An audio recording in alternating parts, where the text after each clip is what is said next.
நிறைய டைம் நம்ம பசங்களை ரொம்ப டிசிப்ளினாக வளர்க்குறோம் அப்படின்னு நினச்சி ரொம்ப கண்ட்ரோல் பண்ணுறோம்.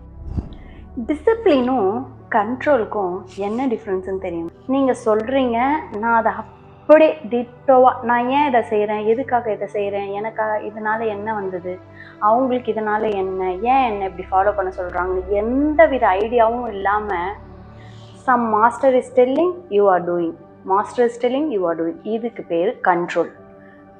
அவங்க சொல்கிறாங்க, அதை நீங்கள் செய்கிறீங்க. நீங்கள் எந்த கொஷினும் பண்ணலை, ஏன் நான் இதை பண்ணுறேன்னு எனக்கு எந்த ஐடியாவும் இல்லாமல் ஒன்று பண்ணால் அது கண்ட்ரோல். இப்போ டிசிப்ளின் பொறுத்தவரையிலும் எனக்கு தெரியும் என்னோட கோல் இது, நான் அங்கே போகணும், அதுக்காக நான் இதை நான் இந்த விஷயத்துக்காக தான் இதை பண்ணுறேன்னு நம்ம தெரிஞ்சு பண்ணால் அது டிசிப்ளின்.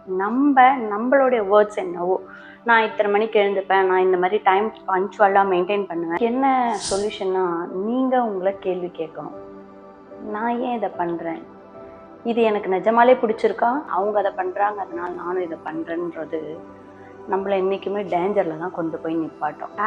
பேரண்ட்ஸ் அங்கே நீங்கள் ஒவ்வொருத்தரும் தெரிஞ்சிக்க வேண்டிய ஒரு விஷயம் என்னென்னா, நீங்கள் உங்கள் பசங்களுக்கு கண்ட்ரோல் சொல்லித்தரீங்களா, டிசிப்ளின் சொல்லித்தரீங்களா? நீங்கள் உங்களுக்கு அப்படியே அடி பண்ணிடுற ஒரு அடிமையை வளர்த்து விடுறீங்களா, இல்லை ரெஸ்பான்சிபிள் சிட்டிசன் வளர்க்க போகிறீங்களான்றது உங்கள் கையில் தான் இருக்குது.